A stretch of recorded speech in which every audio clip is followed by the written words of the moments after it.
EBD, lição 11ª, lição 11, 16 de junho de 2024. Estamos nas últimas lições do segundo trimestre de 2024, na revista A Carreira que nos está proposta.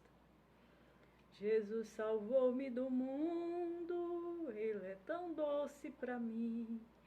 Amor lhe tenho profundo, por sua graça sem fim. Quando ia eu num deserto, sem gozo, paz e sem luz, Ele buscou-me por certo, até que salvou-me Jesus. Jesus, Jesus, Tu és meu Salvador. Jesus, Jesus, só Teu serei, Senhor, na senda muito verdadeira, guia-me em Tuas mãos. Ao fim da minha carreira, receberei galardão. Jesus de saronha rosa, o lírio suave é para mim. Ele é a rocha preciosa que me dá gozo sem fim. É da manhã a estrela, na noite escura sem luz. Tenho doçura em vê-la, pois ela é meu Jesus. Jesus, Jesus, Tu és meu Salvador. Jesus, Jesus, só Teu serei, Senhor, na senda muito verdadeira, guia-me em Tuas mãos. Ao fim da minha carreira, receberei galardão. Jesus me ressuscitou, Jesus refez a minha vida no estágio de fim. E não só para salvar, para se revelar. Ele fez para tratar, Ele fez para morar, Ele fez para viver. E isso é de uma honra. E eu encontrei na harpa cristã esse hino 311, que achei muito devida para o tema da lição, a carreira que nos está proposta. Porque Jesus, Ele, no princípio da fé, eu achei que Ele tinha salvado para me dar muita vitória, muita bênção, porque a minha vida já era uma realidade dura, mas aí eu não tinha nem noção de nada. Eu só achei que Ele tinha me salvado para me abençoar. E Ele começou a tratar. E quando Ele começa a fazer, a agir, a tratar, Ele começa a responder. Porque Ele vem para viver, para morar. Então, a partir daí se cumpre. Todo o plano da salvação de Deus se realiza na obra da salvação. Quando Deus entra no impossível da nossa vida, quando Deus nos tomar e nos fazer novamente, já é o impossível. E quando Ele nos pega numa situação de fim, numa situação crítica, para refazer Ele e apagar-nos, porque éramos já de natureza condenados. Então, ninguém nasce espiritualizado. Nascemos com a natureza ignorante. Mas o Senhor é quem antecede a todos os projetos. Então, a EBD que vamos estudar hoje, ela é a 11ª, ou seja, a 11 lição da revista A Carreira que nos está proposta. E ela traz como tema a realidade bíblica do inferno. Tem texto áureo, tem verdade aplicada e tem verdade bíblica. Onde está baseado esse tema? Onde está baseada essa lição? Então ela tem tudo isso e ela traz um assunto, uma pregação, ela traz um estudo muito primeiro, muito anterior. Para quem conseguir compreender, ela antecede tudo quando se trata do espiritual e quando se quer tratar do inferno. Então, ela antecede tudo. Ela pega você de antes. E é muito bom quando nós compreendemos o antes. Não é um antes que para nós. Às vezes a gente imagina um antes, quando Deus diz que era antes, eu fui antes de você. Quando você chegou, eu já estava, eu já era. Então, às vezes a gente escuta esse versículo se achando que ele veio antes por causa de nós. E não é verdade. A gente pensa errado. Porque quando Deus converte, a gente começa a receber o que é certo. E não é necessário e interessante que nós sejamos privilegiados. É necessário que nós entendamos qual é o nosso papel, a nossa medida com Deus e de Deus conosco. Então isso fica mais leve. Ele não veio antes para mim falar comigo, para me esperar. Ele veio antes porque ele é desde o princípio. E ele incluiu-me para me enquadrar e me mostrar como é possível sair dessa natureza egocêntrica, desse ego, desse se achar que tudo lhe evidencia ou qualquer coisa possa lhe trazer o centro da situação, que é um pecado que só quando Deus trata que passamos a compreender. Então, a realidade bíblica do inferno é dizer que o inferno está descrito na Bíblia. A Bíblia é a palavra de Deus. É Deus falando com o homem. Deus fala com alguém que ele fez e que ele falou quando fez. Quando ele falou com a obra da criação do homem, ele já falou porque ele fez. Então, ele já não precisava mais santificar nem ver pecado, porque ele tinha acabado de autografar aquele homem. E a primeira autografia foi a sua própria imagem. E quando ele faz isso, ele fala com ele. Ele estava em devida santidade, dignidade, altura. E então a palavra veio falar com o homem até o dia de hoje, e ela está hoje composta em nossas mãos. E ela tem um processo de tempo, um processo de preço, um processo de dificuldade, mas tudo isso define o homem e define o inferno. Então ele está contido na palavra como explicação. Então o tema diz a realidade bíblica do inferno, como a Bíblia trata o inferno. A Bíblia fala do inferno, né? Então, quando se trata de inferno para alguém, a pessoa dá um salto. Mas a Bíblia trata muito bem do inferno. Por quê? Porque o inferno veio por causa de Deus.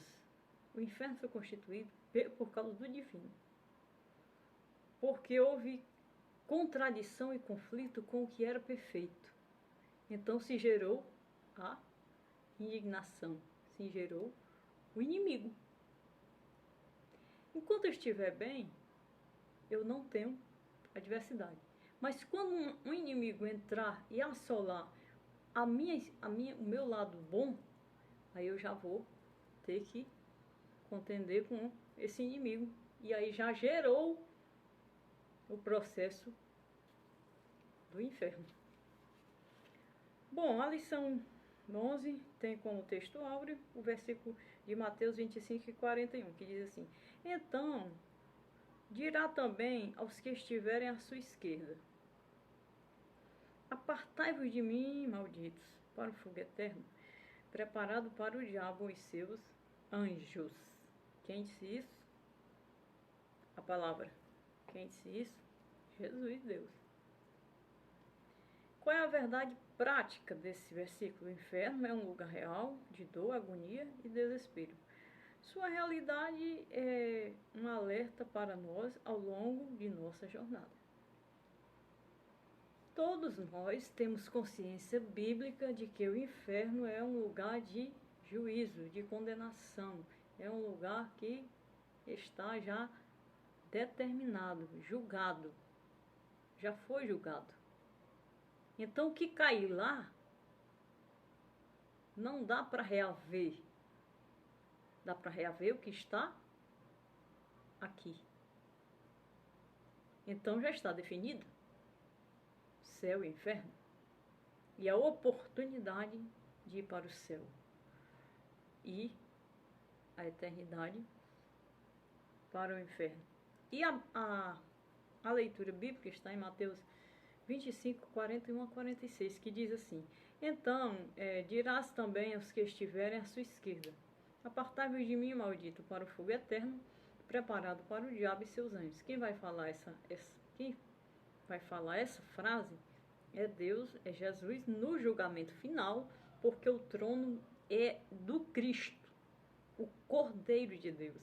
Então, todo julgamento final vai ser do Cordeiro de Deus, que foi ele o sacrifício. Então, é ele que vai usar essas palavras. E aí, é necessário saber para quem. Por quê? Quem vai receber esse tão duro juízo? Aí é o que é necessário chegar lá para se converter a ele. Porque tive fome e não me deste de comer, tive sede e não me deste de beber. Sendo estrangeiro, não me recolhestes, estando nu, não me vestistes, e estando enfermo e na prisão, não me visitastes. E ele diz mais: Então eles também lhe responderam, dizendo: Senhor, quando te vimos com fome, com sede, estrangeiro, nu, enfermo, ou na prisão, e não te servimos? Eles perguntarão. Então lhe responderá, dizendo: Em verdade vos digo que, quando a um destes pequeninos o não o fizestes a mim. Irão estes para o tormento eterno, mas os justos para a vida eterna. Todo justo é justificado pelo Senhor. A lição, ela tem introdução e ela tem 3 pontos. O primeiro diz: o pensamento humano a respeito do inferno. O pensamento humano é o pensamento natural. O 2, como a palavra inferno aparece na Bíblia. E o 3, a doutrina bíblica do inferno. Por que para mim é mais fácil começar pela doutrina bíblica do inferno? Porque quem nos dá a Bíblia é Deus, e o inferno se gerou por causa dele. Então, quando houve um conflito com Deus dentro da sua divindade, ele reagiu ao todo o conflito e julgou. Segundo a Bíblia, ele adornou um querubim e o deu poder e muita riqueza, de maneira que todas as pedras preciosas estavam sob o seu domínio e todo mundo divino de riqueza, de glória, ele o concebeu. Ele o gerou e o adornou. E provou o valor do seu poder nele. E justamente ele se rebelou. Porque quando ele chegou na natureza de Deus, ele quis ser igual a Deus. Até que você seja feito, você não pode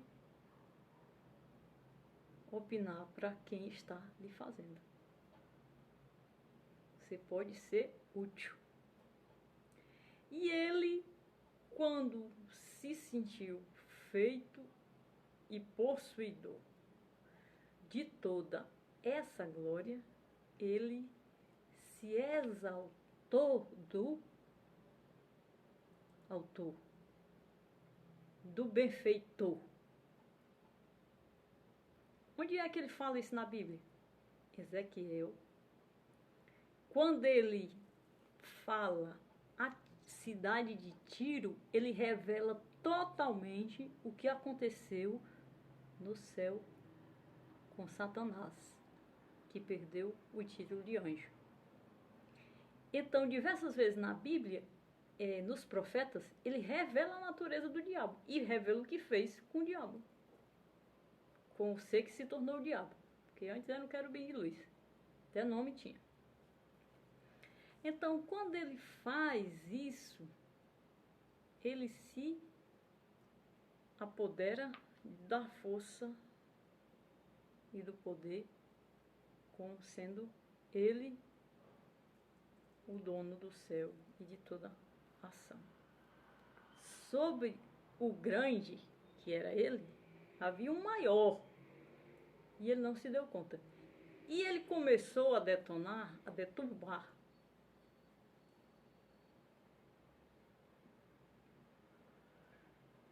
E começou a haver guerra no céu. E aí Deus preparou o arcanjo Miguel e colocou para lutar com ele. E o arcanjo foi e lutou. Quando o arcanjo lutou com ele, o arcanjo venceu.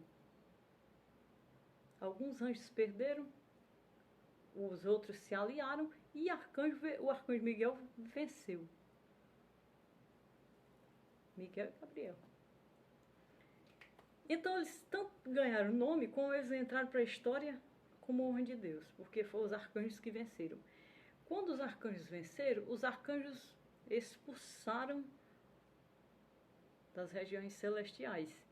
Quando os arcanjos expulsaram das regiões celestiais, Deus o deserdou de tudo. Ele caiu nas trevas. Ele caiu no principado. Ele caiu num precipício. Ele caiu pronto, não era inferno, porque ele cai em contradição, cai em guerra e é vencido e perdeu a formosura, porque de Deus ele não herdou nem a forma. Tudo isso está dentro da palavra, provado. Quando isso acontece, Deus sente falta de uma terça parte. Uma terça parte é um todo, é mínimo para um todo, mas é uma terça parte, mas é dele. Só quem tem autoria no todo sabe como vai haver, se vai sentir falta, se vai deixar. E aí ele sentiu falta e considerou como a ovelha perdida e resolveu descer para o precipício e gerar. Deus é autor de todas as coisas. Quando ele desce, ele gera. Ele é a luz, então ele desceu treva abaixo e chegou lá na escuridão e gerou a luz. E a luz não a compreendeu, porque a luz que resplandeceu nas trevas era justamente a treva do conflito. Porque Deus jamais se deslocaria a luz da sua divindade para o que está abaixo dos seus pés, que é a escuridão. Deus desceu e fez. Quando Deus desce e faz tudo isso, ele mostra o poder que ele tem de criar. Então ele criou um mundo em cima daquela terça parte, aquela coisa, terça parte. E ele criou por poder, por divindade, por grandeza. E é por isso que a doutrina bíblica do inferno está na Bíblia. Porque é necessário que saibamos isso para entender o princípio de Deus. Desde o princípio, antes que você era, antes que sejamos, que estejamos, ele já era. Então ele já vem agindo pela força do seu poder como Criador. E onde está essa doutrina? Essa realidade? A realidade, ela mora aqui. Que como ele luz, ele criou, e nós estamos dentro de um mundo e sobre o mundo que tem essas duas naturezas, céu e inferno. E essa realidade é verdade, é real. E essa realidade está dentro do homem, é o que o homem decide ser, ou de Deus ou do diabo. E isso é muito rigoroso, porque Deus, ele tem uma só palavra. Deus não é menino, Deus não é inocente. A estatura de Deus é a estatura máxima do desenvolvimento. Ele não tosqueneja, ele não muda. O projeto dele é um só. O seu inimigo certamente tem galerias, mas Deus não. Deus, ele vem em uma só palavra, em uma só medida de fé.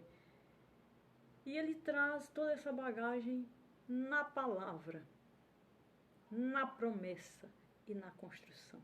Porque quando ele cria o homem e o homem cai na natureza do inimigo que ele destituiu, ele planeja sobre o homem o perdão dessa transgressão, que poderia ser para o inimigo. Ele não aceitou, ele conflitou e lutou. Porque se ele tivesse aceitado a correção, ele teria permanecido entre o céu. Mas ele não aceitou e ele pelejou. E aí Deus teve que destituir, tirar de tudo que era dele. Tudo isso é real. Tudo isso existe. A palavra forma, a palavra ensina tudo isso. Isso somos. Isso é o que somos. A palavra de Deus é o que somos. A palavra de Deus é o que ela nos alcança e nos faz. A quem alcança. E a quem não alcança precisa ouvir para alcançar, para ser alcançado por ela. A introdução diz assim: o inferno é um dos assuntos principais do Novo Testamento. O Senhor Jesus ensina mais a respeito do inferno que o céu nas páginas do Evangelho. Ele também ensinou mais sobre o inferno do que os apóstolos Paulo. Por isso, nesta lição, estudaremos a doutrina bíblica do inferno, situaremos a resistência atual de muitos em relação à doutrina, veremos as principais palavras que traduzem o inferno e mostraremos que negar essa doutrina bíblica significa negar o cristianismo bíblico. Cristo era Deus. Quando Deus veio, o que foi que Cristo padeceu na terra? Amor? Foi bem recebido? Bem compreendido? Nada. Nem no meio dos seus, porque ele tinha um povo, uma descendência. Ele era totalmente judeu. Ele era filho de rei, da descendência de reino. Ele era descendente do trono de Davi. O trono de Davi jamais foi esquecido no meio do povo, no meio dos descendentes. Então ele descendeu a tribo de Davi. Ele descendeu a Judá.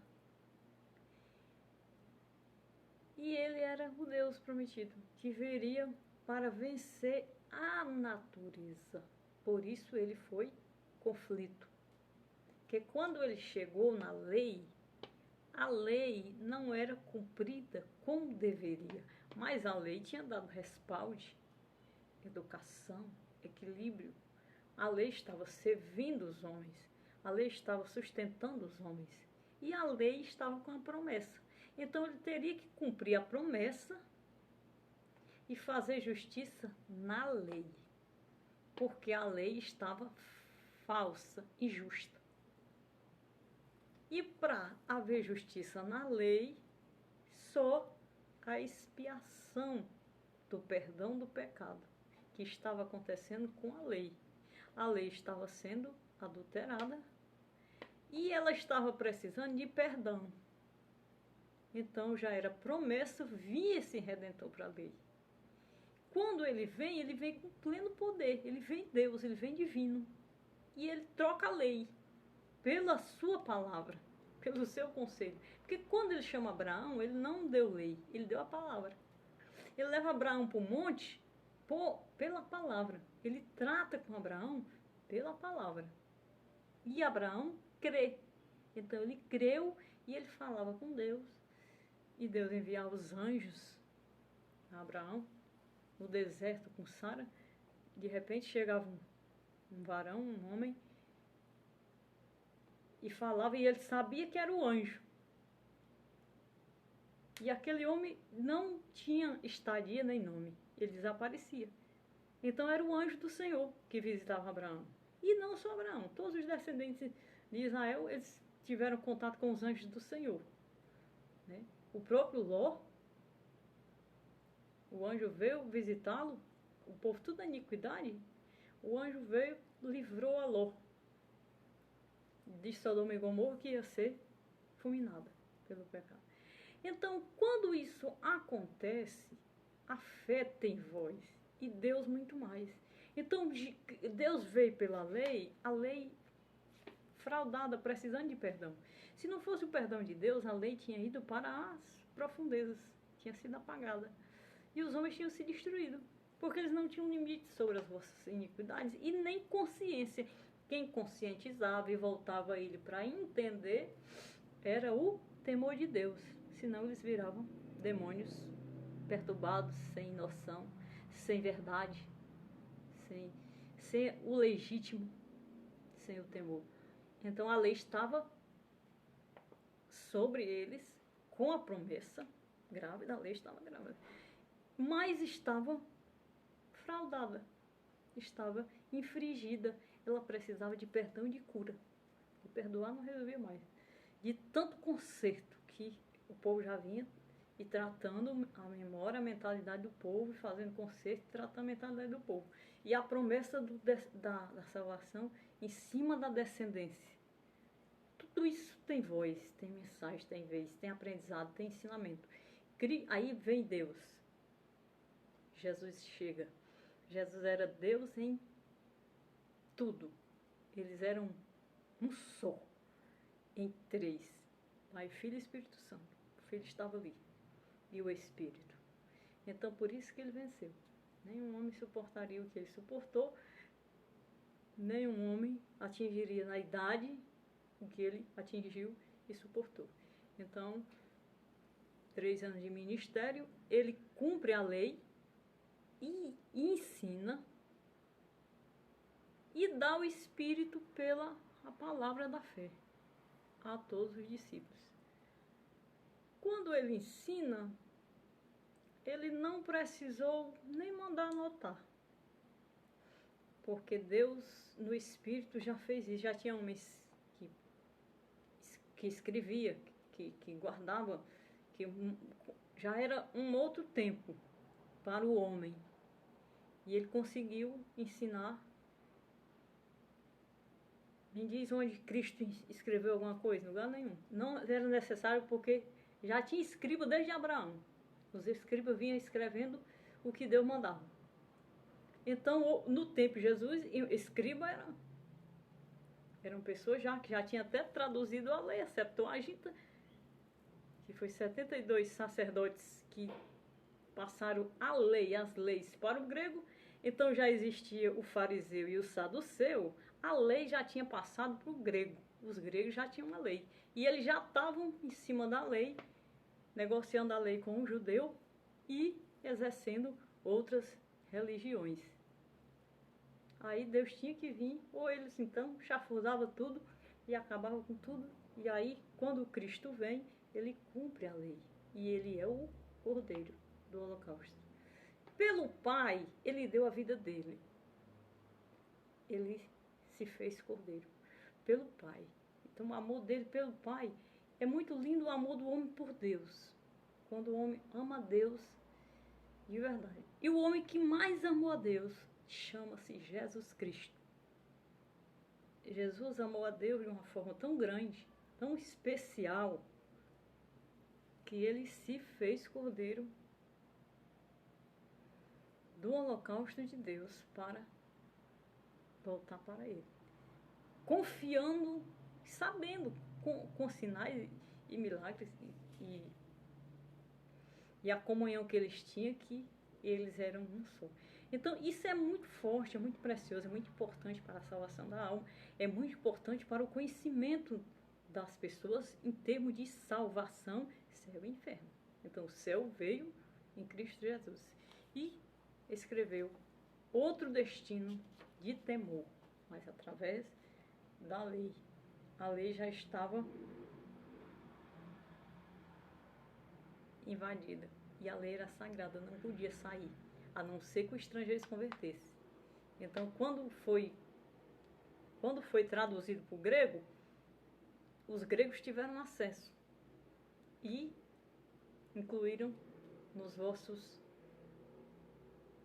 juízos, porque era bom. Então, quando Deus deu a lei, era por secreto, por sagrado. Eles não podiam ver de maneira alguma. Inaugurou bastante o secreto da lei. E por isso a nação foi restituída do cativeiro da Babilônia e diversas batalhas eles venceram. Por conta do secreto da lei, do sagrado da lei. Para que tivesse esperando ele.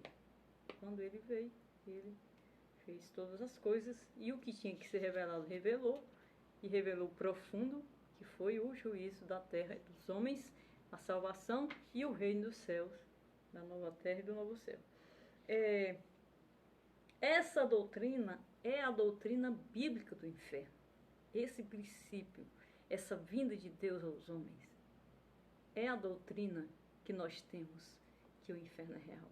Porque Cristo Jesus decidiu e disse por todas as letras, e disse em detalhe quem era o inferno e quem era Deus. Quem comportava-se no inferno e quem comportava Deus. Ele tanto falou, como ele, por causa dele, o inferno se levantou. Ficou claro, porque ele veio. Então, quando ele se levanta, fica claro aqui saber quem é o inferno, quem é o diabo, por conta de quem tomou a criação do conserto e do temor, foi o inimigo. Então ele tomou, ele derrubou. Então quando ele vem fazer o juízo, é fácil saber onde ele está, por causa de Cristo Jesus. Se você quiser saber quem é o diabo, fale da verdade de Cristo Jesus, que você vai ver como ele manifesta. E ele não aceita, ele traça logo um outro destino, uma outra história, para não reconciliar. Isso é o inferno. Essa guerra contra Deus é que é o inferno. Não é a realidade. O ponto 1 diz: o pensamento humano a respeito do inferno. Filósofos e teólogos de mente cauterizada.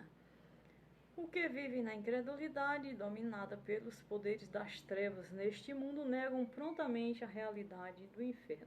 Filósofos humanistas dizem que a afirmação bíblica da existência do inferno não é compatível com os valores éticos modernos. O homem, ele tem racional, ele tem valor e ele tem poder. E ele conseguiu isso hoje já sobre a Terra.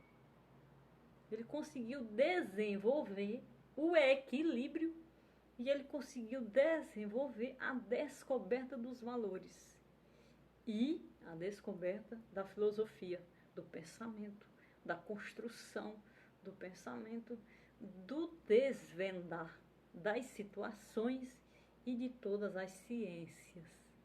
Que uma das coisas que o homem mais tem é a ciência. Ciência é tudo que é exato. Como Deus fez o homem. Quando ele disse: Adão, não mexa naquela árvore, é a única coisa que eu te digo. Porque a árvore tinha a ciência, a forma de que como tudo foi feito. Então, o filósofo humanista, ele tem a ciência, consciência. Ele estuda e tem consciência das coisas. Ele descobre as leis da natureza, ele descobre as leis dos organismos, de tudo que foi criado. O que ele não dá é a Deus a glória, porque ele não compreende, ele acha que é a autoria dele e capacidade própria. Então ele se apodera de uma coisa que é dele, que está nele, mas que é de Deus. E que não é fácil admitir, por conta da natureza que ele está em vida. O 2. O ensino do universalismo. Outro argumento muito frequente atualmente é o falso ensino de que, no final das contas, todas as pessoas irão para o céu. Por exemplo, não haverá diferença no destino de um assassinato frio e cruel para um crente que busca a vida santa fugindo do pecado. A ideia central do universalismo é de que todos os filhos de Deus, como ele, é um ser de amor. Não é. Não é por conta do princípio. Nunca seria. Nós não estaríamos em um mundo onde haveria tanta dor. Inclusive o corpo humano traz já a dor. O coração traz a dor. Nós não habitaríamos uma região nesse aspecto se fosse tudo de Deus. Não é. Deus veio tirar e mostrar o que ele é e o que o inimigo é na contrapartida. Quem conseguir encontrar e converter a ele, sabe separar as coisas. Porque em não saber, você vai embora na ciência. Só a ciência das coisas te derruba e te engana. Então Deus não vai medir, porque já está julgado. O juízo de Deus foi, primeiro, a criação. Segundo, o perdão do homem caído. Terceiro, ele ter vindo. Ele veio, autografou o perdão no seu sangue. Então, isso teve ação de Deus. Se teve ação de Deus e dor de Deus, todo mundo entrará sem perdão e reconciliação, como ele está ensinando, sem o ensinamento dele.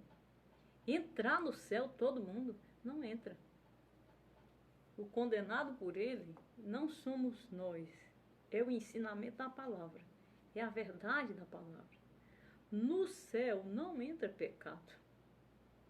Quem desceu de lá, desceu pelo conflito que causou lá. E pela a resistência de querer o conflito. Mas lá não entra pecado. E nem contradição. Quando ele desce e se doa, ele conserta nele. Então é mais um sinal de que o céu não entra pecado nem conflito. Ele consertando nele, só entra lá os que tiverem nele. Porque se entrasse todo mundo, ia entrar muito conflito. Mas isso nem se supõe. Até supor é absurdo. Para o temor de Deus. Agora quem não tem, quem vive por vento e quem tem mentalidade filosófica, pode achar o que achar. Achar não é a resposta. A resposta é o que Deus fez. Então não se coloca na balança achar o que eu acho e o que é a vontade de Deus. Nem concorre. Nem concorre essas duas. O que você acha é seu. Que Deus lhe salve e lhe converta. Porque a salvação é Ele. Tem que buscar Ele e saber dele o caminho. E entrar por Ele. Agora, se todos, quanto a universalidade estiverem nele, pronto, Ele salva, consertado e reconciliado. Ele será salvo. Mas no contrário a isso, é sem perdão, na impiedade, na iniquidade, no pecado, não há salvação. O 3. O alerta apostólico. Que alerta é esse? Do pensamento humano. Ainda no pensamento humano. Nós vimos o pensamento filosófico, quando ele começa a descobrir a ciência. Nós vimos o ensino universal, que é o que todo mundo acha. Não, o céu todo mundo vai entrar. Essa paz nós estamos vivendo, essa festa que nós estamos... Não é nada disso.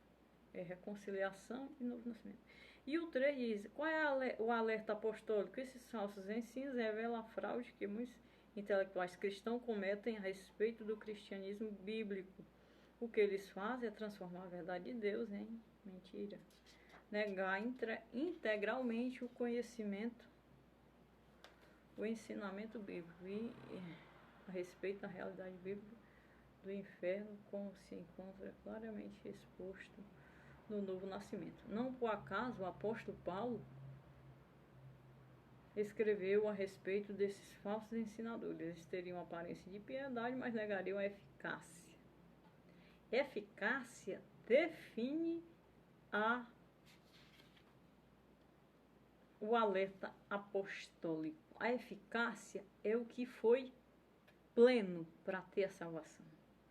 A eficácia é o novo nascimento, é a reconciliação com Cristo Jesus. Então não tem meio termo, não tem outro caminho, não tem outra base, não tem outra medida a se livrar do inferno, senão por Cristo Jesus. Essa é a defesa apostólica. E Paulo diz, semblante de piedade. Paulo, que era um defensor da lei, fariseu, ele guardava a lei pelo farisaísmo e ele era defensor da lei. Ele defendia a lei com muita honra.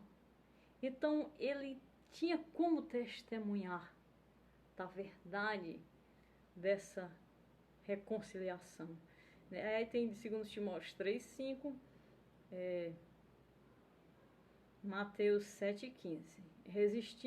Resistiriam à verdade, apostataram da fé e dando ouvido à doutrina de demônios, tendo suas consciências cauterizadas.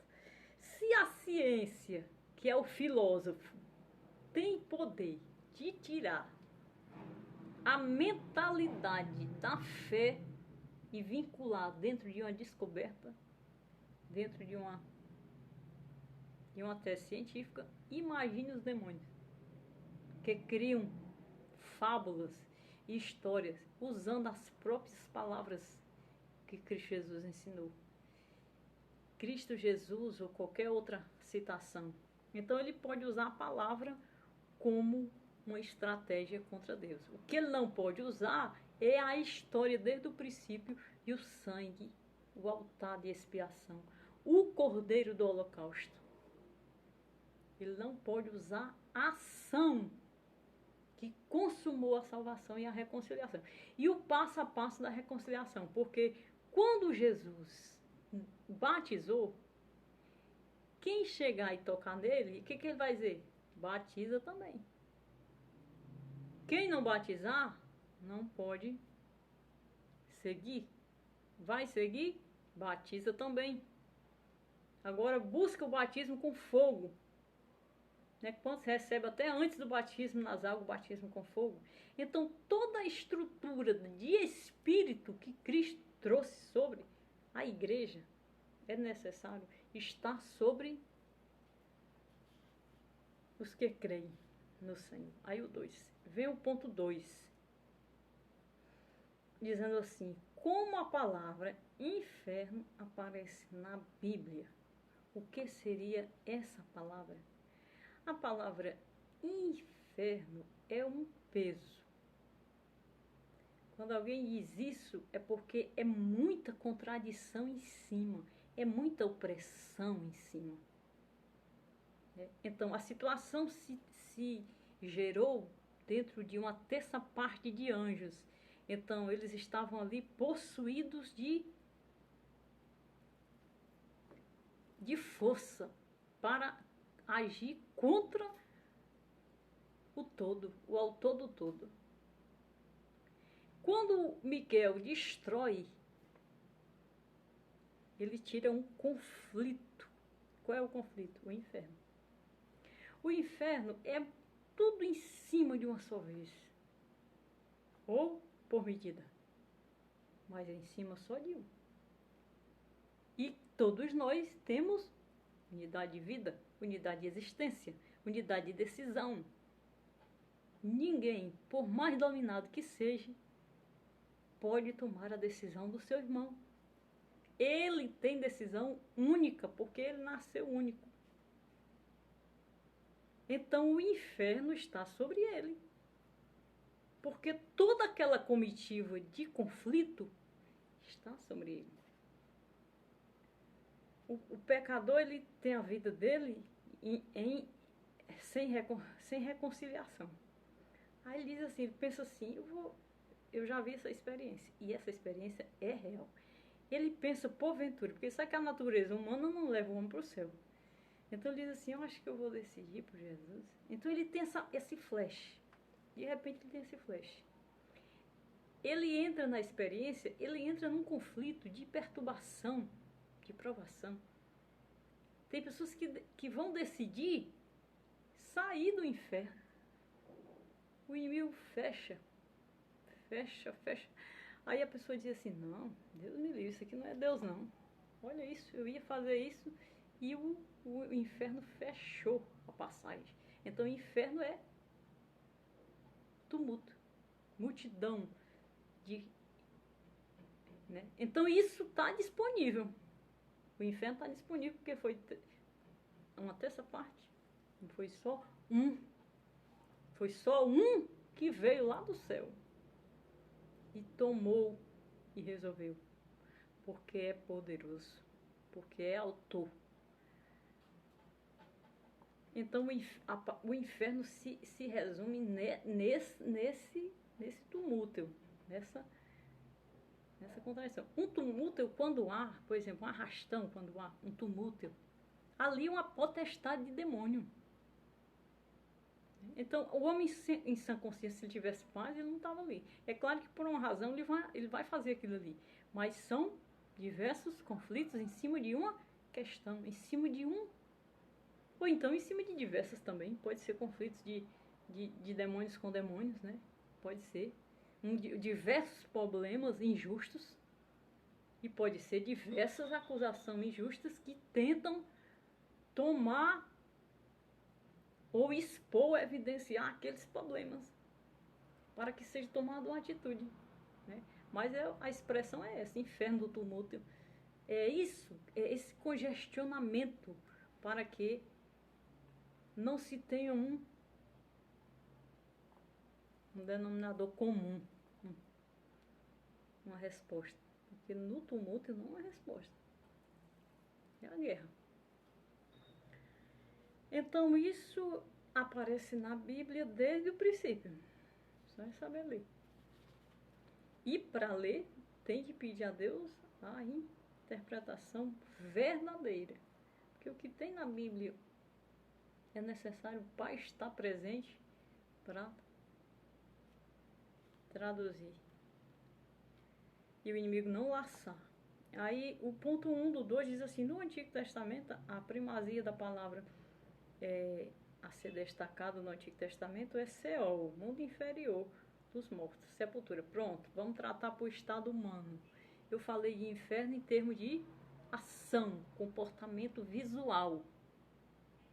Mas em estado de lugar, quando eu poderei conhecer o inferno? É por essa razão que muitas vezes a expressão inferno começa na vida, porque os tumultos, mas o inferno se concretiza depois da morte, que você não tem mais corpo, você não tem mais, você está num corpo como herança de Deus. Até aí você vem, na plataforma da vida. Mas quando você morre, perde o corpo humano, você perde a herança, a formação de Deus. Se você não vai para Deus e para o céu, a Bíblia diz que você está condenado. Você vai para o inferno. Você não reconciliou, não? Então você vai para o inferno. O que é o inferno? O inferno não tem lugar. Eu não quero nem saber como é o inferno. Eu só sei que o inferno aqui é isso. Eu vou querer saber do outro lado? Eu quero Jesus para me livrar de lá. Eu só sei que não deve ser bom. E como diz aqui a lição, ele é evidenciado depois da sepultura. Aí tem o outro inferno, que é o inferior, que é o depois da morte. Mas na vida, ele é evidenciado. Agora só vê quem entende e interpreta o que é. E opa, porque do outro lado, a estrutura é eterna. Aqui, nós temos o remédio para a dor e temos onde nos livrar.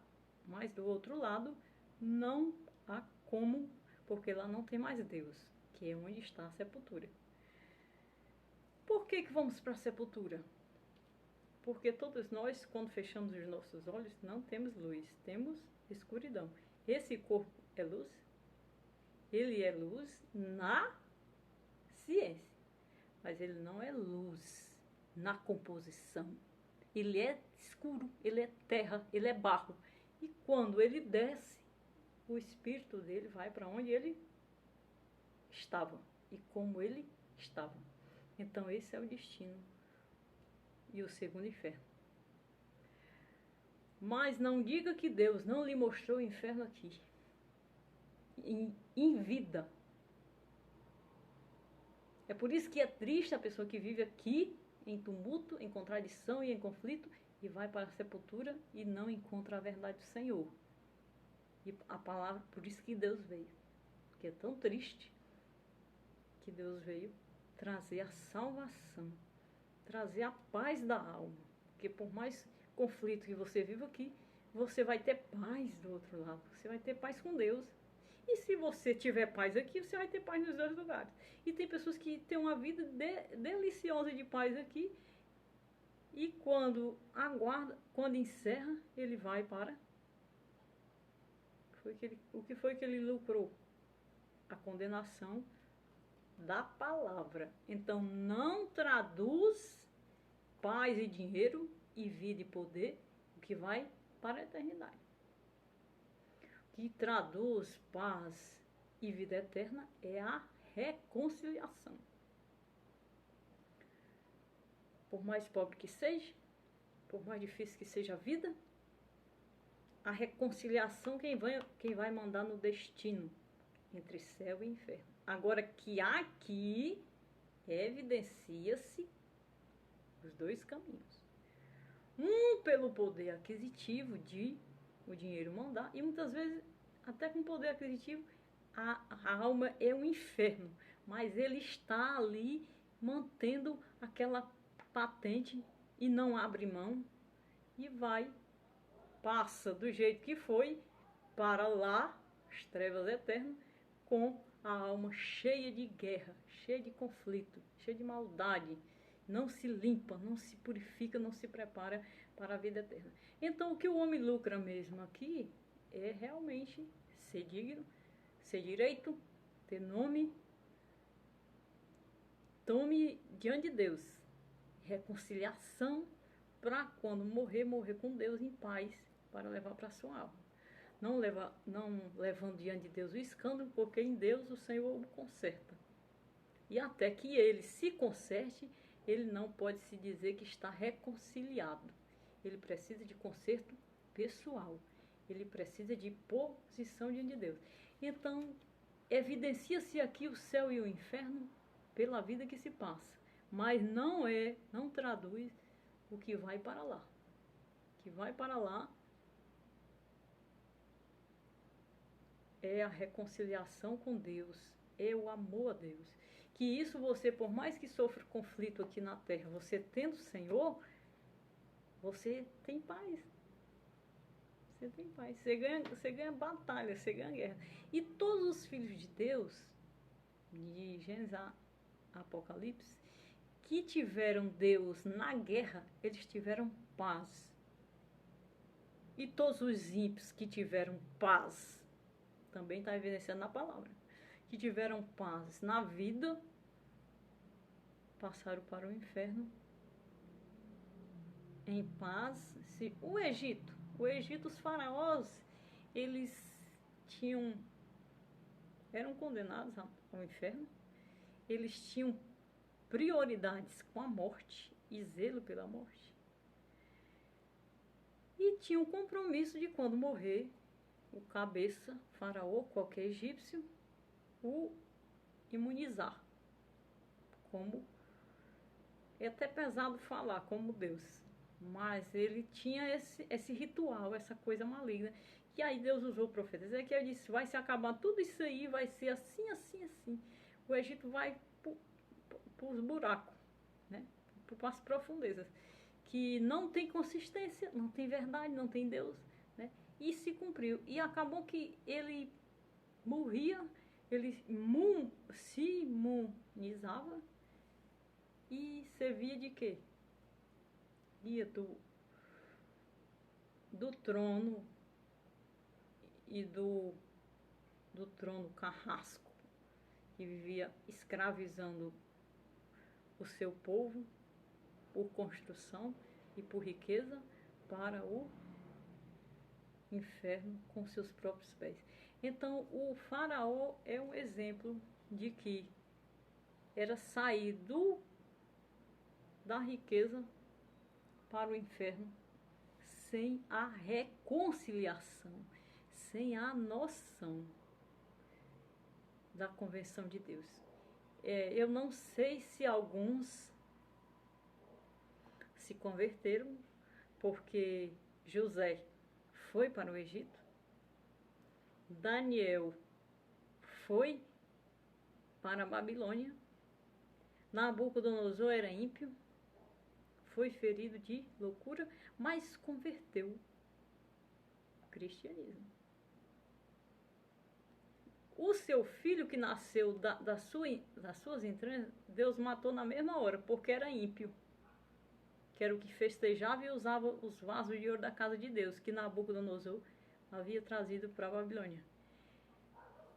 Então, Dário, que escreveu o decreto do retorno, todos esses que reconciliaram com os judeus e que trouxeram o judaísmo para as vossas realidades e que temeram o Deus dos hebreus, né, eles tiveram um conhecimento de Deus.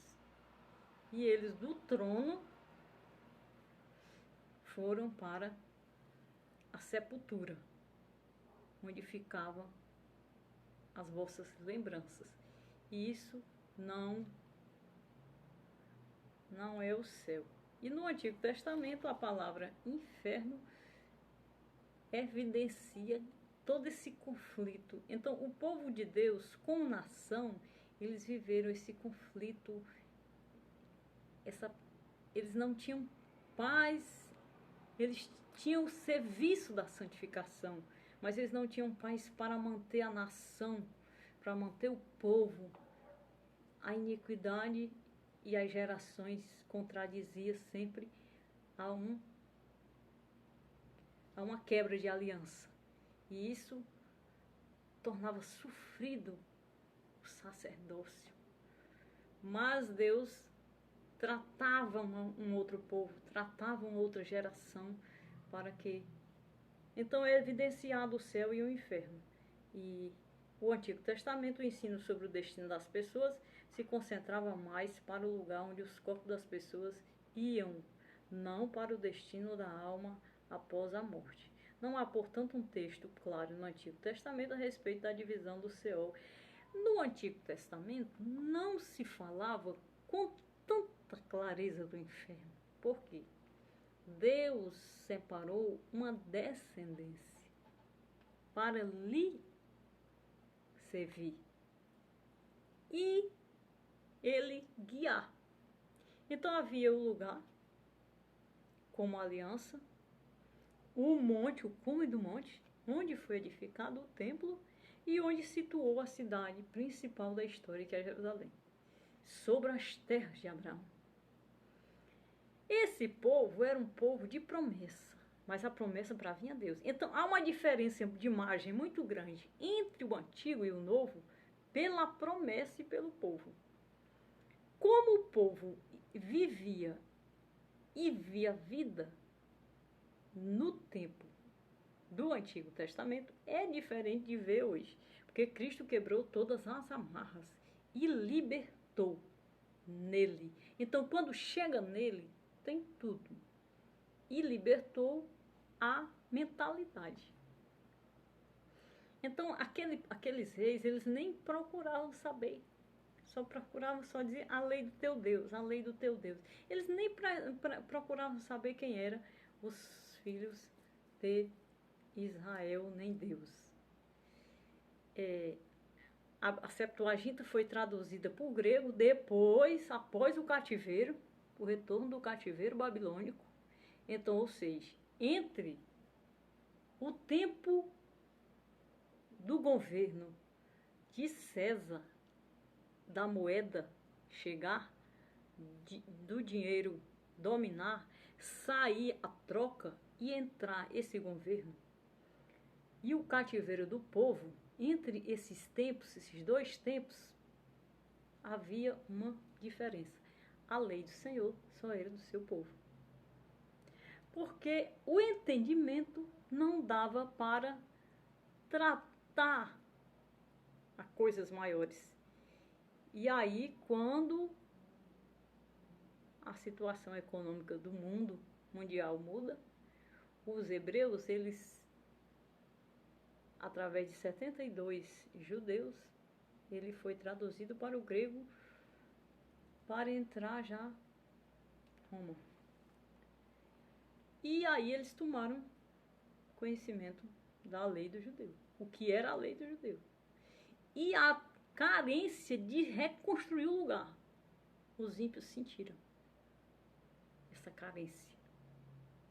Os ímpios sentiam a paz e os sinais eles viam. E eles viam os sinais e eles criticavam. Mas no tempo que Roma começa a exercer o domínio, eles tomam acesso ao conhecimento da lei. E aí eles começam a aplicar a lei na vida deles, né? E esse tempo para não se ouvir falar de inferno, só de guerra. E eles não traduziam com palavras como hoje, a visão de hoje, depois de Cristo. E Cristo Jesus, quem discerniu e mostrou, ele não discernia, como por exemplo, o exército de Senaqueribe veio, se colocou diante de Jerusalém para tomar a cidade, render o povo a ser servo dele. E aí o rei aflito entra para orar a Deus. E Deus usa o profeta Isaías e declara a vitória sobre o rei e a destruição de Senaqueribe. Então, eles não tratavam assim como o inferno de Senaqueribe, sobre as portas do céu de Jerusalém. Ali foi uma vitória de Deus, do céu, do Espírito Santo, sobre Senaqueribe. Ele fala com Senaqueribe. Senaqueribe foge e destrói todo. Um anjo vem e destrói todo o seu exército. E acontece a abundância de víveres. Então, tudo isso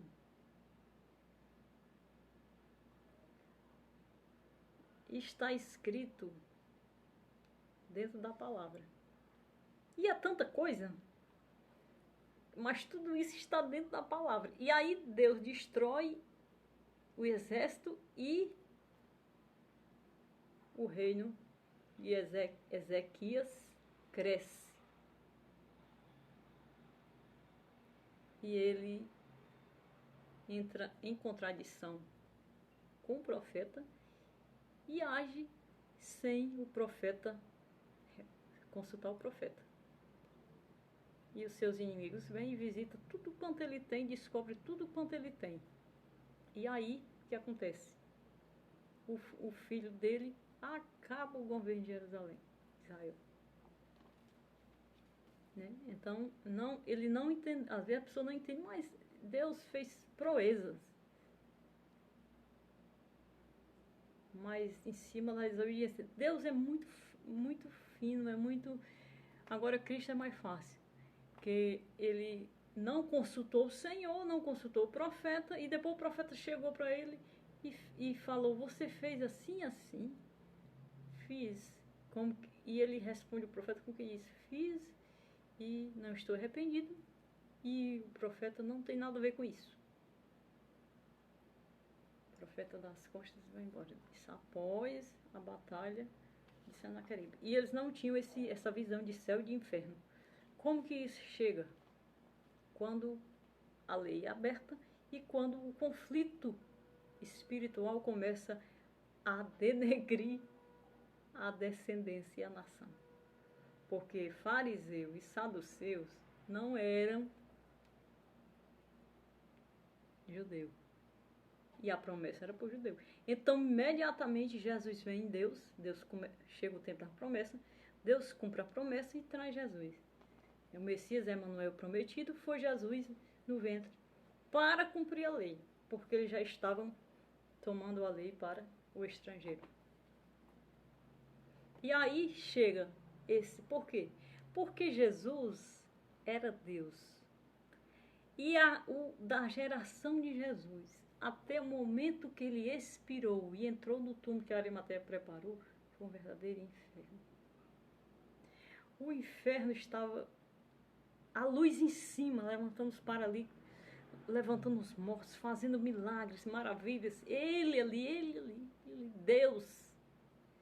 E o inferno em cima, avançando. Ali eram duas guerras fechadas, assim. Ali estava evidenciado o céu e o inferno. Enquanto Jesus fazia o bem, em paz, e estabelecia a paz, que era o reino do céu, que nós temos hoje, e somos dele, reino dos céus. Então, o inferno em cima, negando, contradizendo o que a gente passa hoje. A gente passa hoje só que subtraído, porque nós temos hoje a categoria do reino. Então, ser reino do céu hoje é o cordeiro virado leão com o sangue. Você tem uma peleja, mas quando alguém toca no seu sangue, você... né?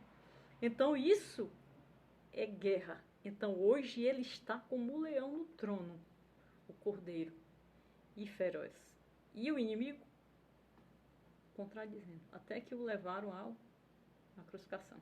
Só que, apesar de tudo, era uma armação que ia pegar a serpente. Que ela avançou em cima da ação do Pai para tirá-la de cena, que era o Cristo vivo como rei. Primeiro Herodes manda matar todas as crianças. E aí Jesus vai e nasce, passa um tempo no Egito. Nasce em Belém e passa um tempo no Egito. Volta para os 3 anos. No ministério dos 3 anos, ele manifesta de todas as formas. Mas Cristo, como sacerdócio, na terra dele, na casa dele, no templo dele, mas não aceitando o que estava acontecendo com o que era dele. Ele precisava mudar a história imediatamente, porque o inimigo ia contradizer cada palavra da lei em outra descendência que não era, e imediatamente Deus agiu, que ele é tudo. E ele explicou, cumpriu e explicou a justiça, o perdão, a reconciliação e os mandamentos. O que pôde absorveu, e o que pôde cumprir, cumpriu, mas de maneira que resolveu tudo da lei. E aspergiu o sangue. Então hoje ele é o Deus vivo, o trono, o reino dos céus, o cordeiro, o imaculado, o que nos deu paz, o que nos cessou a guerra, o que subtraiu as contradições. E tudo isso nós temos que ver o céu e o inferno. Porque nele foi visto. Só o inferno, para pegar um Deus como Jesus, que levantou não sei quantos mortos em Jerusalém, e pendurar numa cruz, crucificado e morto. E dizer, não, eu não gosto de falar, porque a ética é tão absurda que ele cumpriu para nos... Ele fez por nós, para nos colocar dentro do redil. Mas faz sentido não. Então qualquer inferno em cima do céu não faz sentido. Qualquer ação demoníaca em cima da ação de Deus não faz sentido. É absurda. É como a injustiça. A injustiça é absurda. E ela vem assim como um inferno em cima da justiça, né? Porque a justiça está cumprida, que é a palavra. E aí vem o 3, a doutrina bíblica do inferno. Sim, no Novo Testamento, já falei a palavra. 3 palavras gregas que aparecem no Testamento foram traduzidas pela palavra inferno. Hades, a hebraica, Tártaro e Gena. A palavra Hades significa lugar de castigo. A palavra Tártaro traz a ideia de um abismo mais profundo. A palavra Gena aparece 12 vezes no Novo Testamento e significa castigo eterno. Castigo 3. Lugar de castigo, abismo profundo e castigo eterno. É porque isso aqui no Novo Testamento é o juízo, porque Cristo foi o juízo. Quem não se reconciliar com Cristo vai para esses 3 lugares. Então é por isso que o Novo Testamento traduz e traz essas 3, porque é julgamento. Cristo já julgou, só vai se cumprir. Por isso ele abriu os 7 selos. Ele trouxe o Apocalipse e entregou a João, porque ele cumpriu. Então já está cumprido. Ainda vai julgar, está julgado. Vai ser o tempo para o juízo chegar para essas 3 situações. Então é um lugar que tem 3 estados. Ele é um lugar eterno, ele é um abismo profundo e ele é o castigo de quem faz o mal em consciência, que ninguém nasce inconsciente. Todo mundo quer uma consciência. Quem nasce inconsciente não faz o mal. Então quem faz o mal com todo prazer, com toda delícia, tem natureza ímpia, tem natureza na iniquidade, ele porta essa herança. O tempo da reconciliação é o da graça. O resto não tem mais como se vê. A doutrina bíblica do inferno, o conceito bíblico do inferno. À luz de Mateus 24:41, o inferno é um lugar real. Deus justo e bom jamais faria um lugar como esse para o ser humano criado à semelhança. Quem entra no papel do inferno é quando a serpente derruba o homem. Então ele passa a partir da serpente, na natureza do pecado, conhecer o inferno, que é o diabo. Ele não poderia jamais ter tocado na fruta e nem ter comido, porque ele entrava na ciência que o diabo criou, que o diabo conflitou. Aí Deus vem e criou. Ele, como não tinha forma, veio na serpente e roubou a natureza. E Deus ainda deu perdão, poderia ter deixado de destruir. Então, quando ele entra na história, ele derruba o que Deus fez, né? Mas que o homem tem consciência desde a hora que Deus fez e que falou com ele. O 2. O que ensina a doutrina? A realidade do inferno é um ensino integralmente bíblico. Bíblico. A Bíblia, quem sabe o que é o inferno. E quem diz o que é. E quem diz o que é uma pessoa que vai para o inferno. E caracteriza ela todinha. Diz quem ela... Diz tudo da pessoa, da índole, da condução. Descreve as suas práticas, as suas decisões e o seu caráter. E não diz mais. Diz tudo. A palavra diz tudo. E a história, qual é o esqueleto da salvação? Novo Testamento, Antigo Testamento, o Cordeiro. Entra por ele que ele ensina toda a história da salvação. E o céu. É claro que o céu é paz, é luz, é vida, é excelência. E uma coisa interessante do céu. Tudo que lá é herança, está lá. Se sente, está guardado nele os maiores sentimentos do céu. Aqui você ama alguém, ou você ama, você é feliz, você faz alguma coisa, ou você faz muita coisa e é feliz, e parece que está no céu. E não é. Os sentimentos do céu serão todos excelentes a esse. E Deus, quando você tem comunhão com Ele, Ele vai lhe participar, que o céu não se compara. O gozo do céu, a alegria do céu, o amor do céu. Então são sentimentos excelentes. Que aqui você siga o Cordeiro, porque os sentimentos de lá não concorrem. Aqui nós sentimos enjoos, aqui nós sentimos contradições. que nós conflitos. Às vezes você não disputa só um sentimento, porque o diabo manifesta. Você disputa um momento, você disputa um estado de vida. Então é muito complicado, porque o inimigo ele tem acesso a tudo.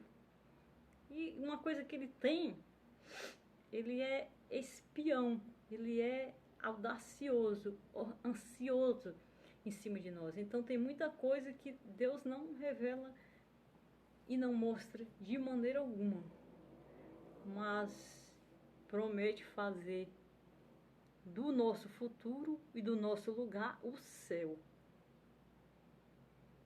E a base e os princípios dos céus está dentro da palavra e dentro do lugar de se estar com Deus. Mas os sentimentos serão muito excelentes. Deus não pode, ele traz a manifestação, ele traz o batismo com o Espírito Santo, ele traz os dons, ele traz aquela comunhão, ele traz aquela vida de comunhão, aquela constância de comunhão. Mas eu lhe digo, irmãos amados, que o céu é muito mais. A excelência do céu é algo que não se descreve. É algo realmente que é digno de ser esperado, de ser confiado e de ser aprovado. É só comparar as duas evidências que se vive nessa vida e se sente a base. Às vezes você está muito cansado, você está muito oprimido e você chega num lugar que descansa. Ai, que bom. Ou então você chega num lugar que, né, que você sente tirar aquilo de você e você sente ficar melhor, né? O melhor de alma, o melhor de ar, o melhor de vida. Então isso evidencia o céu. Mas o que há lá ainda é um pouco mais. Por conta de que, às vezes a gente diz assim, a gente é cristão e passa tanta luta, e muitas vezes, a gente ora e ainda fica, né? Mas é porque as coisas de Deus, elas são tão bem guardadas, e uma coisa que Deus faz é proteger aquilo que está no céu. Para você ter uma base, uma medida, nós temos o Apocalipse hoje, porque desceu um cordeiro de lá para nos dar o livro do juízo. Então isso faz toda a diferença de saber e do preço das coisas divinas. Mas é necessário nós saibarmos que Ele é o caminho, que a porta é Ele, que a porta é a história, que a porta está cumprida. E dessa porta e desse caminho e dessa consumação não tosquenejará jamais, porque a palavra foi feita e entregue aos homens e cumprida nos homens. Essa palavra, ela vem sofredora não só pelos homens que tiveram que sofrer para desenvolver o raciocínio, mas por Deus que envolveu a palavra, né? E que a palavra dele, quando ele deu a palavra sobe para diante do trono e fica lá no fogo, ativada. Então não tinha como apagar e nem esquecer, porque ele deu a palavra. Então Deus é essa palavra que teve que tratar até chegar a hora certa e cumprir. Então no Cordeiro é necessário tê-lo, crer nele, e ele vai lhe mostrar cada vez mais o céu. O 3, o castigo será eterno. Outra coisa bíblica do inferno. O castigo será eterno. Diversas passagens do Novo Testamento denotam a realidade do inferno como lugar de castigo eterno, fogo inextingível. Mateus 3:12, Marcos 9:43, 48, fornalha acesa. Mateus 13:42 e 50. Trevas, Mateus 8:12, 22:13, fogo eterno. Mateus 24:41, lago de fogo. Apocalipse 19:20, 20:10, 14 e 15. Então o castigo eterno se configura como uma penalidade aos que se relembrarem contra Deus a sua palavra. Por isso esse castigo tem relação direta com o pecado. Todos os pecadores que não se arrependerem de seus pecados serão lançados no fogo, lago de fogo ardente, logo após o julgamento do grande trono branco. O julgamento do trono branco é quando tudo será julgado que vai entrar no céu. Qual é o céu? O novo céu e a nova terra, que será feito por Deus dessa terra aqui. Será feito um novo céu e uma nova terra. Essa terra é a criação de Deus, ela vai ser levada para outra região. A região dela não é essa da escuridão. A região dela é a região da eternidade, onde não a luz lá não arde como fogo, né? Onde a luz lá é inacessível. Então, o inferno no Apocalipse é um fogo que arde continuamente. É o aspecto do sol, né? Hoje nós temos a ciência já foi ao sol o seu poder, né? E mostra. E aquilo ali é o lago de fogo, que vai arder com o Senhor vai jogar lá aquele que conflitou o seu trono e ainda tocou na criação de Deus e fez de Deus passar o Calvário. Então são coisas que Deus não teria parte jamais. Crucificar, mas foi crucificado para nos tirar dessa. Então é uma gratidão muito grande. Deus não faria a consequência que causaria que o inimigo causou. Então ele vai para lá, o lago de fogo, e todos aqueles que estiverem com ele. Pela palavra, quando você lê hoje, lendo hoje, eu não sei quem leu há 10 anos, há 100, há 20, há 200, mas quando você lê hoje, ela vem escrita há 2000 anos. Quando você lê hoje, você chega a dói, assim. Meu Deus, é um choque, assim.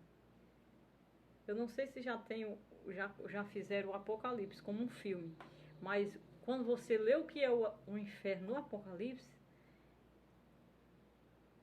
é uma coisa absurda. É muito triste. Então esses estarão no castigo eterno.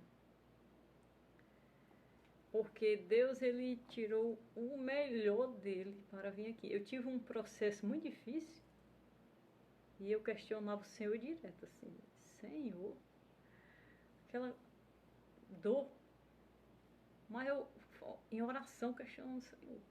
Aí o Senhor me mostrou. O Senhor falou assim comigo: o meu filho veio a este mundo. E o que foi que ele falou? O que foi que fizeram? O amor. Não, ele disse, o amor veio a este mundo. O que foi que fizeram com o amor? Então, aquilo tratou o meu interior e me deu um choque, assim. Você está no lugar que pegaram o amor e o espiaram. O amor veio para salvar aquele que entrar por ele. Mas aqui, para o amor, olha o Calvário. Aquela palavra e aquela convenção veio para mim como um amigo, como uma resposta, como um auxílio, porque eu não estava conseguindo jamais superar o momento diante da palavra, diante de Deus. E Deus me mostra, olha o que é isso aqui. E aí eu caí em si, Senhor, misericórdia, Senhor. Então Deus, ele não engana a ninguém, mas ele só veio buscar os que eram seus. Porque tudo aqui hoje já se evidencia. Agora tem olhos para ver. E para localizar, para você salvar a sua alma, para você salvar a sua vida, para você salvar a sua pele, para você ter uma vida eterna, ter um novo corpo, ter uma nova história com Deus. Que esse tempo vai chegar. Porque nós temos apenas um tempo de vida, nós não temos uma eternidade. Então, esse tempo é para o Senhor. Para aprendermos dele, para aprendermos com ele, para trazermos ele em primícia, para nos livrar daquilo que está julgado. O juízo é muito duro, é por isso que às vezes a gente pensa assim, como uma coisa é difícil. Olha o julgamento para isso aqui, porque Deus não nega bem algum, e para Deus não há dificuldade. Deus é o poder, é a riqueza, é a glória. Então, às vezes a gente precisa de um mínimo, e você não tem, e você não consegue. E aí, você tem que olhar para onde você está, para o todo, para entender a razão. Porque em Deus, jamais nós teríamos frustrações, pressão, prisão, vivemos a vida toda numa guerra. É para vencer e alcançar a glória de Deus. Essa foi a lição, a 11ª lição, né, da revista. Essa revista, essa lição, ela está totalmente na Bíblia. O destino do inferno é evidenciado na vida para quem tem o Espírito Santo e a espiritualidade. Mas quem não tem Espírito e quem não tem Deus não evidencia só nada, porque não dá mesmo. Então essa lição ela trouxe uma realidade para a vida espiritual, para a visão dos olhos espirituais. E estamos já em reta final, temos apenas mais 2 lições da carreira que nos está proposta, escrita pelo pastor Osiel Gomes. Então falta apenas 2, 12ª e 13ª. A bendita esperança, a marca do cristão, e a cidade celestial. Amém.